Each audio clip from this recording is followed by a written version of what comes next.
Assalamualaikum warahmatullahi wabarakatuh anak-anak. Waalaikumsalam warahmatullahi wabarakatuh. Masih pada semangat gak? Semangat, Bu. Mantap. Berarti sekarang kita belajar tentang bilangan. Kita sekarang belajar tentang apa? Tadi yang Ibu bilang dari awal tadi apa? Bilox. Nah, kita belajar tentang bilox. Apa coba bilox? Nah, jadi bilox itu nih, tes ya. Bilox adalah muatan relatif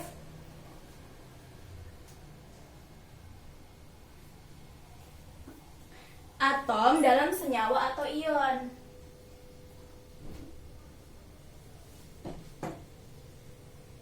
Nah, bilox ini ditentukan oleh konvensi. Jadi ada konvensinya gitu.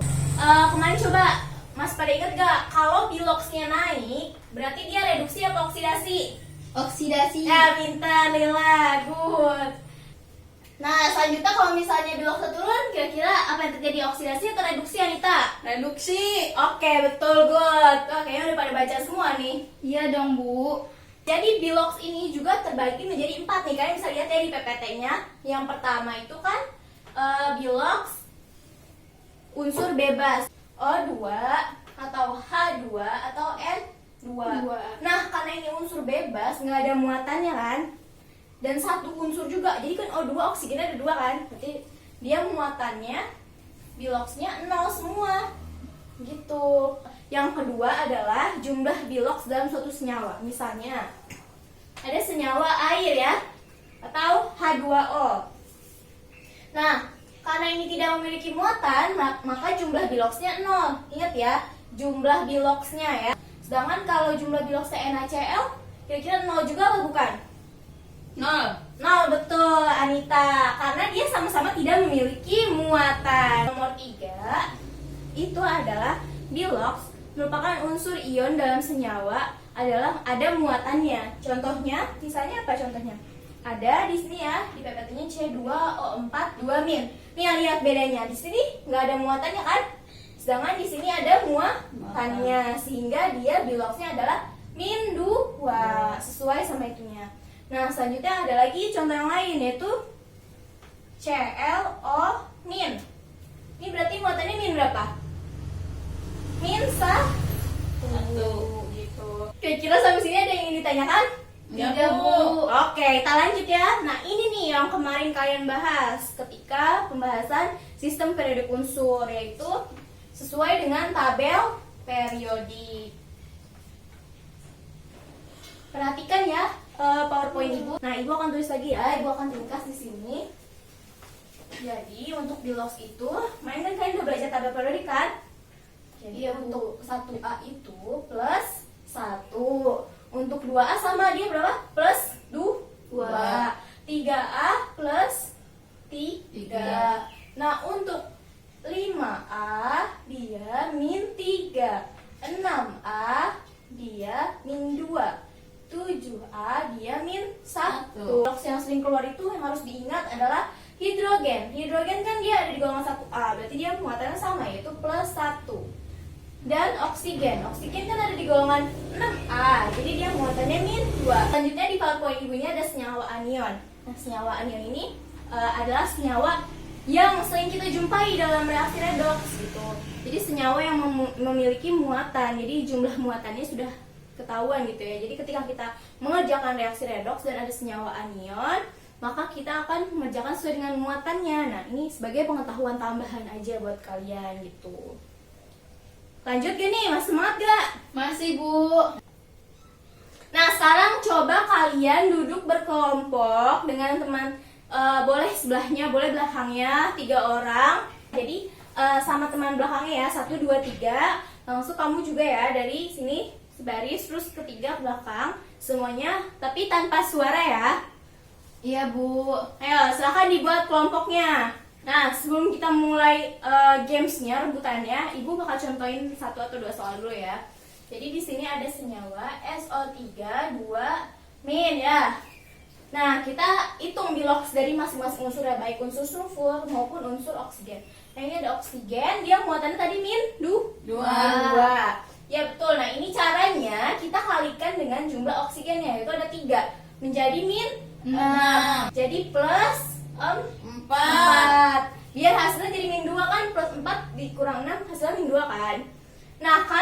jumlah S-nya hanya 1, jadi kita bagi ke sini karena jumlahnya 1, jadi dibagi 1, yaitu plus 4. Jadi dari senyawa SO3 2-, kita mengetahui bahwa biloks dari sulfur adalah plus 4, sedangkan biloks dari oksigen adalah -2. Nah, sekarang ibu kasih contoh yang nggak ada muatan kan? Kok ini ada muatan kan? Ibu kasih contoh yang nggak ada muatan. Contohnya ada CO2 atau ini nih karbon dioksida, ada di polusi-polusi ya. Kita coba kerjakan ya, karbon dioksida. Nah ini, tadi muatannya berapa? Biloksnya -2. Kita kalikan ya, -2 dikali jumlah O-nya, jadi berapa? -4. Hasilnya karena tidak ada muatan, maka hasilnya 0, gitu ya. Hasilnya 0, jadi biar 0, C-nya harus berapa? Plus 4 kan? Biar hasilnya menjadi 0. Nah, karena jumlah C-nya 1, maka ini dibagi 1. Maka hasil biloks C adalah plus 4. Jadi, kita ketahui bahwa dari senyawa CO2, biloks dari oksigen adalah -2 dan biloks dari C adalah plus 4. Kira-kira sampai sini paham semua? Paham, Bu. Paham, oke ya. Sekarang ini di PowerPoint Ibu ada soal, ada 5 soal. Silahkan coba dari nomor 1 ya. Pertama Ibu hapus dulu bentar. Silahkan berdiskusi antar kelompoknya untuk menjawab nomor 1. Nah, coba dari hasil diskusi tadi, kira-kira ada yang udah bisa jawab belum? Saya. Ya, bagus. Bahkan maju ke depan, Lila.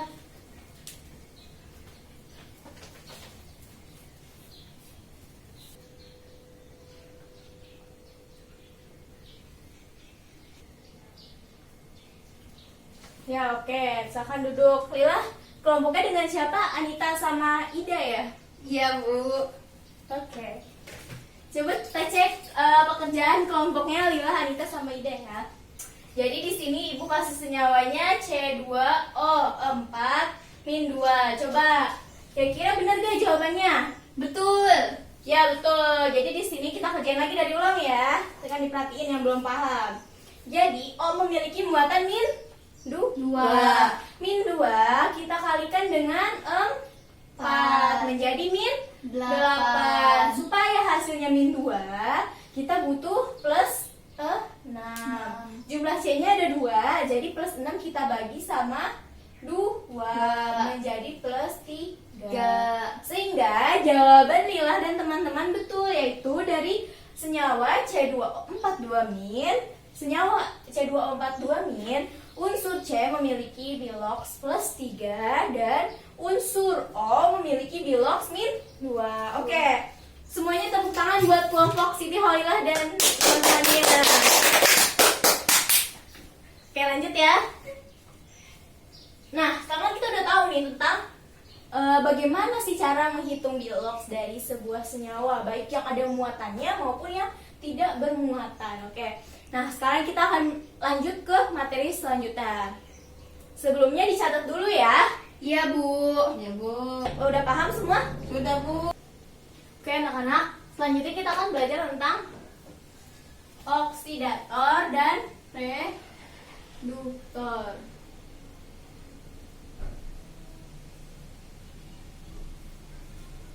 Coba Lila bacakan pengertian oksidator dan reduktor yang keras supaya teman-temannya bisa mendengar.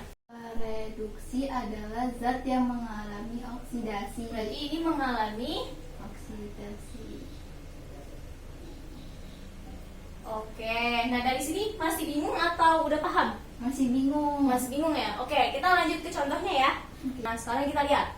F2 muatannya tadi berapa? Biloksnya 0. Cl- ini muatannya berapa? -1. Ya, betul. F min?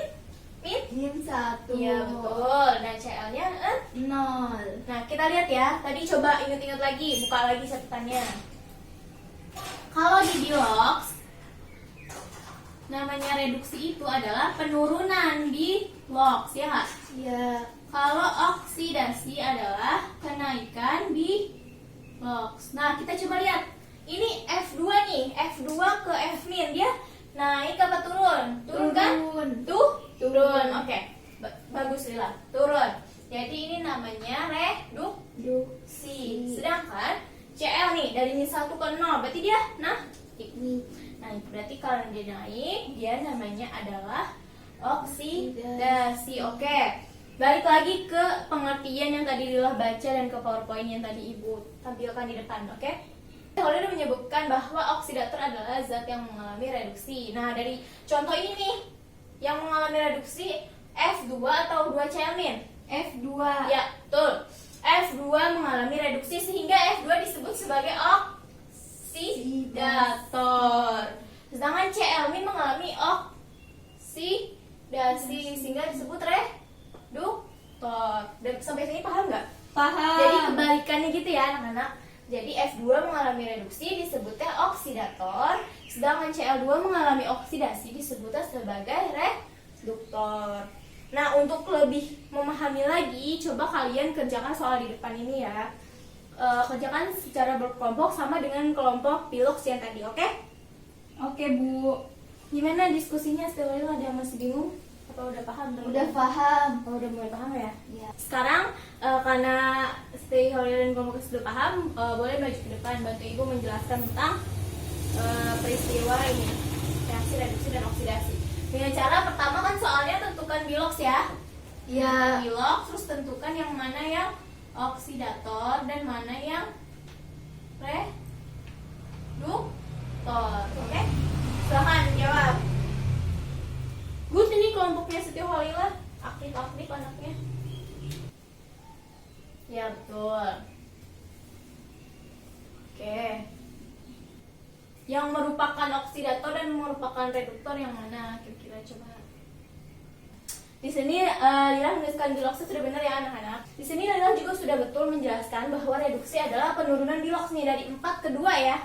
Ya. Nih, mungkin panahnya kurang tepat dari 4 ke 2. Kalau dia mengalami reduksi. Kemudian oksidasi yaitu dari mana? BR-nya nih, kurang tepat nih panahnya nih. Dari BR menuju BR-nya. Dari min 1 ke 0, berarti dia naik kan? Ya. Nah, tadi ini baru nyampe sini, ini belum dijawab nih. Kira-kira apa nih jawabannya? Oksidator adalah zat yang mengalami reduksi. Yang mana berarti oksidator? Reduksi, mengalami reduksi. Yaitu MnO2. Sedangkan reduktor adalah zat yang mengalami oksidasi. Yang BR-nya kan? Ya. Berarti ini bukan MnO2 tapi MN-nya doang ya. Ya. MN-nya mengalami reduksi sehingga disebut oksidator dan BR mengalami oksidasi sehingga disebut reduktor. Sampai sini anak-anak paham semua? Paham. Siti Holila juga paham? Paham. Oke, silakan duduk.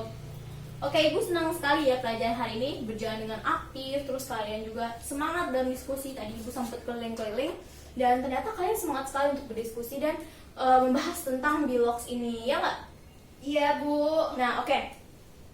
Karena jam kita sudah habis pada pertemuan hari ini, maka akan kita lanjutkan di pertemuan selanjutnya. Nah, di pertemuan selanjutnya juga nggak kalah asik. Jadi, Ibu akan meminta kalian di pertemuan selanjutnya buka bukunya, buku paketnya, dan baca tentang penyertaraan